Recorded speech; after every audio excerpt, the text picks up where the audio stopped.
அன்பு நண்பர்கள் அனைவருக்கும் வணக்கம். நெக்ஸ்ட் ஜென் நேயர்கள் அத்தனை பேருக்கும் கோடான கோடி நமஸ்காரங்கள். நான் உங்கள் ஜோதிடர் டாக்டர் ஓம் சக்திராஜா. டிசம்பர் மாதத்திற்குண்டான பலாபலன்கள் நம்ம பார்க்க இருக்கிறோம்.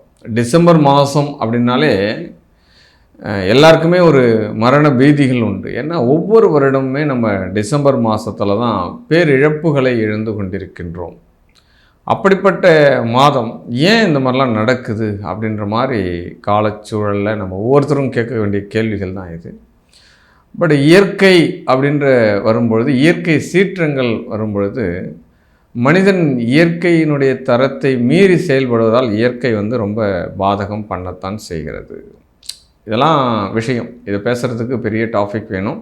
பட்டு நம்ம இந்த டிசம்பர் மாதத்தினுடைய 1/12 31/12 வரைக்கும் 31 நாட்கள் இந்த 12 ராசிக்கும் எவ்வகையில் சாதகமாக இருக்கிறது, எந்தெந்த வகையில் இவங்கெல்லாம் ஆப்பர்ச்சுனிட்டி கிடைக்க போகுதுன்ற விஷயத்தை மட்டும்தான் நம்ம இப்போ பார்க்க இருக்கிறோம்.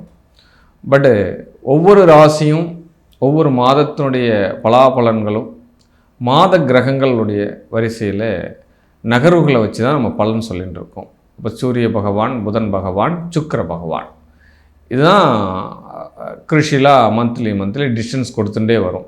இந்த கோச்சார கிரகம் சந்திரனோடு ஒப்பிட்டு நம்ம பலனை பார்த்துட்டு வரோம். பட் இந்த டிசம்பர் மாதத்தில் ப்ரொடக்ஷனாக நம்ம சொல்லணும் அப்படின்னா குரு பகவான் வக்ரகதியில் தான் இருக்கிறாரு. இந்த புதன் பகவான் வக்ர அஸ்தங்கமாக இருக்கிறார். இந்த விஷயம் சுக்கிரன் பார்த்தோம் அப்படின்னா இந்த மாதத்தினுடைய 3ஆம் தேதியில் தனுசிலிருந்து மகரத்துக்கு போயிடுறார் சுக்கிரன். வேதகன் வீடு அப்படின்னு சொல்லுவான். அப்போ வேதகன்னா எதிரியுடைய வீடு. அப்போ சுக்கிரன் வேதகன் வீட்டுக்கு பயணம் பண்ணுறாரு. பட் 16ஆம் தேதி டிசம்பர் 16ஆம் தேதி சூரிய பகவான் தனுசுக்கு பயிற்சி ஆகிறார். அப்போ 29ஆம் தேதி இந்த மாதத்தினுடைய கடைசியில் சுக்கிரன் மறுபடியும் என்ன பண்ணுறாருன்னா கும்பராசிக்கு பயிற்சி ஆகிறார். ஆக சுக்கிரன் இந்த மாதத்திலே பார்த்தோம்னா 2 பாவங்கள் பயிற்சி ஆகிறார் அப்படின்னு பேர். மாதத்தினுடைய கிரக பயிற்சிகள் மையமாக வச்சு தான் நம்ம பலாபலன் எடுக்கிறோம். இது ஒவ்வொரு ஜாதகத்துக்கும் எல்லாத்துக்கும் மேட்ச் ஆகுதா அப்படின்னு நம்ம பார்க்குறச்சு உங்களுடைய சுய ஜாதகம், ஜனன ஜாதகத்தில் நடக்கக்கூடிய தசா புத்திகள் என்ன, அந்தர சூட்சமங்கள் என்ன, கோச்சார கிரகங்களோடு எவ்வகையில் ஒத்தி போகுது அப்படின்றதெல்லாம் உண்மையாக கரெக்டான ப்ரொடக்ஷன் பார்க்கணுன்னா உங்களுடைய சுய ஜாதகத்தை தான் நீங்கள் பார்த்து தெரிஞ்சுக்கணும். பட் நம்ம சொல்லக்கூடிய இந்த ப்ரொடக்ஷன் கோச்சார ரீதியாக சொல்லக்கூடிய விஷயம். இது ஒரு பொது பலன். பட் ஒரு 50% உங்களுக்கு இந்த ராசிக்கு உன்னர மேட்ச் ஆகுன்றது தான் உண்மையான கருத்து. சரி, நம்ம இந்த மாதத்தினுடைய மாத பலன்களுடைய வரிசையில் செல்லலாம். கும்பராசி அன்பர்களுக்கு இந்த டிசம்பர் மாதத்தில் உங்கள் ராசியில் சனி பகவான் வக்கர நிவர்த்தி ஆகிட்டார். பெரிய ரிலீஃப் கிடைக்குதுங்க உங்களுக்கு. ஆமாம், நிறைய ஸ்ட்ரெஸ்ஸு, நிறைய பிரச்சனைகள். ஏற்கனவே ஜென்மச்சனி வேறு, இப்போ விரயச்சனியாக மாறப்போகிறது. என்ன நடக்குமோ ஏது நடக்குமோ அப்படின்ற கவலைகள்லாம் விட்டுருங்க. ஒரே கிரகத்தை மட்டும் பார்க்காதீங்க. கோச்சார ரீதியாக மாதம் கிரகங்கள்லாம் மாறின்னு தான் இருக்குது. உங்கள் ஜாதகத்தில் சுப பலன்கள் நடக்குதுன்னா இந்த சனியினுடைய தாக்கங்கள் குறைவாகத்தான் இருக்கும். அதை பற்றி கவலைப்பட வேணாம். 2ஆம் இடத்துல ராகு இருக்கிற வரைக்கும் வருமானங்களுக்கு குறை இல்லை. இருந்தாலும் நம்ம வாயாலே நம்ம கெட்டு போகிறோம் அப்படின்ற மாதிரி எல்லாம் கூட இருக்க தான் செய்யுது. பட் வார்த்தைகளில் கவனமாக இருங்க, பேசும்போது கவனமாக இருங்க, கொடுக்கல் வாங்கலையும் கவனமாக இருக்க பழகிக்கோங்க. பட் இந்த 4ஆம் இடத்துல குரு பகவான் வக்ரகதியாக இருக்கிறதுனாலே கும்பராசிக்கு வீடு மனை யோகங்கள் எல்லாமே அதை எதிர்பார்க்காத வண்ணம் அமையும். நம்ம அதை நினச்சே பார்த்துருக்க மாட்டோம். திடீர்னு எனக்கு அமைஞ்சு போச்சு. யாரோ ஒருத்தர் இதை வாங்கிக்கோங்கன்னு சொல்கிறாரு, அதனால் திடீர்னு எனக்கு அமைஞ்சு போச்சுனாலாம் இதை நினச்சி கூட பார்க்கல. இந்த மாதிரிலாம் சொல்கிற கேள்விகள் இந்த குரு வக்ரகதியாக முடியறதுக்குள்ளே இந்த மிராக்கெல்லாம் உங்களுக்கு நடந்துடும். பட் பஞ்சமாதிபதி வக்ரகதியாக இருக்கிறார். அப்போ பிள்ளைகள் படிப்புக்காகவோ தன்னுடைய உயர்வுக்காகவோ எங்கோ தன்னுடைய எல்லை விட்டு வீட்டை விட்டு செல்கிறதுக்குண்டான சூழல் எல்லாமே கிடைக்கும் அப்படின்ற மாதிரி தெரிஞ்சுக்கலாம். பட் பிள்ளைகளுடைய விஷயத்தில் கொஞ்சம் கவனமாக இருங்க. பிள்ளைகள் என்ன பண்ணுறா, பிள்ளைகள் ஃபேஸ்புக் பார்க்குறாளா, பிள்ளைகள் எப்பயுமே ஃபோன் வச்சுருக்காளா, யாரோடு பழகிறா, யாரோடு போகிறா, ஸ்கூலில் எப்படி போகிறா, எல்லா விஷயத்தையும் நீங்கள் கொஞ்சம் கூடுதல் கவனமாக வைக்கிறது நல்லது. ஏன்னா இந்த புதன் பகவான் வக்கர அஸ்தங்கமாக இருக்கார். பட் பஞ்சமாதிபதினுக்குள்ளே புத்திர ஸ்தானாதிபதி வக்கரமாகிறதுனால கண்டிப்பாக அவங்களுக்குள்ள ஒரு மனமாற்றம் ஏற்படும். அதெல்லாம் நீங்கள் கண்காணிக்கிறது இந்த காலகட்டத்தில் நல்லது அப்படின்னு சொல்லப்படுது.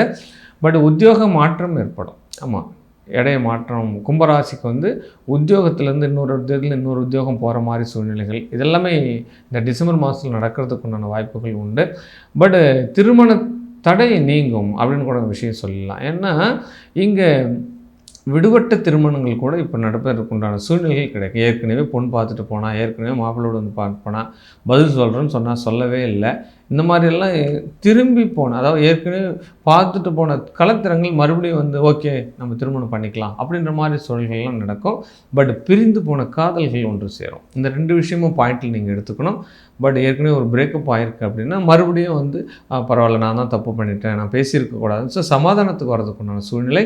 பட் மனைவி கணவனுக்கிடையே நல்ல ஒரு இன்க்ரிமெண்ட் கிடைக்கும். நல்ல ஒரு அற்புதமாக ஆனந்தமாக இந்த மாதத்தில் குடும்ப சந்தோஷங்கள் தாண்டவம் ஆடும் அப்படின்னு சொல்லப்படுது. எதிர்பாராத திடீர் ஒரு வரவு வரும் குடும்பத்துக்கு. அது சொந்தக்கார பந்தக்கார வர்றதுக்குண்டான சூழ்நிலையும் கிடைக்கும். பட் அது ஒரு ஃப்ரெண்ட்ஷிப் வகையில் அது ஒரு நல்லது. ஒரு மீட்டிங், ஒரு இந்த மாதத்தில் ஒரு ஏற்படக்கூடிய ஒரு மீட்டிங் வந்து உங்களுக்கு நல்ல ஒரு இன்க்ரிமெண்ட் கிடைக்கும் அப்படின்ற மாதிரி கூட எடுத்துக்கலாம். பட்டு வேலை செய்யக்கூடிய உத்தியோகஸ்தானத்தில் உயர்வுகள் கிடைக்கும், மரியாதை கிடைக்கும். அரசு சார்ந்த பணிகள் இருக்கிறவங்களுக்கும் நல்ல ஒரு பாசிட்டிவான விஷயங்கள்லாம் நடக்கும். பட் பண வரவுகளுக்கு எந்த விஷயத்துலையும் தடை இல்லை அப்படின்ற ஒரு விஷயத்தை எடுத்துக்கலாம். வரக்கூடிய பணம் செலவாகிறதுக்குண்டான சூழ்நிலையும் தான் நடக்கும். அப்போ வருமானத்துக்கு ஏற்ற பணம் வந்தாலே நம்ம பயப்பட வேண்டிய அவசியம் இல்லை இல்லையா? அதனால் தங்குதடையின்றி இந்த மாதத்தில் உங்களுக்கு பொருளாதார பிரச்சனை என்பது இருக்காது, முதல் விஷயம். பட் உத்தியோக மாற்றங்கள் உண்டு அப்படின்ற ஒரு விஷயத்தை கொண்டு தான் தெரிஞ்சுக்கலாம். பட் உடல் ஆரோக்கியம் மேம்படும், மன ஆரோக்கியம் மேம்படும். பட் லாபஸ்தானத்துலேயும் விரயஸ்தானத்துலேயும் சுக்கிர பகவான் இருக்கிறதுனால கண்டிப்பாக சொகுசு வாழ்க்கை கிடைப்பதற்குண்டான ஒரு வாழ்க்கை கிடைக்கும் கண்டிப்பாக. அப்போ சுற்றுலா, இன்பச் சுற்றுலா, ஃப்ரெண்டுங்களோடு நண்பர்களோடு சேர்ந்து போகக்கூடிய வாய்ப்புகள் இதெல்லாமே இந்த மாதத்தில் ஒரு மகிழ்ச்சியை கொடுக்க போகிறது கும்பராசிக்கு அப்படின்னு சொல்லப்படுது. பட் மேலும் இந்த ராசினர் இந்த மாதத்தினுடைய வெற்றி நீங்கள் எடுத்துக்கணும் அப்படின்னா எப்போயுமே முனியாண்டி, சாமுண்டி, இந்த மாதிரி மதுரை வீரன், இந்த மாதிரி ஐயனாரப்பன், இந்த மாதிரி தெய்வங்களை வழிபடுறது உங்களுக்கு வெற்றி மேல் வெற்றியை குவிக்கும். வாழ்க வாழ்க வாழ்க.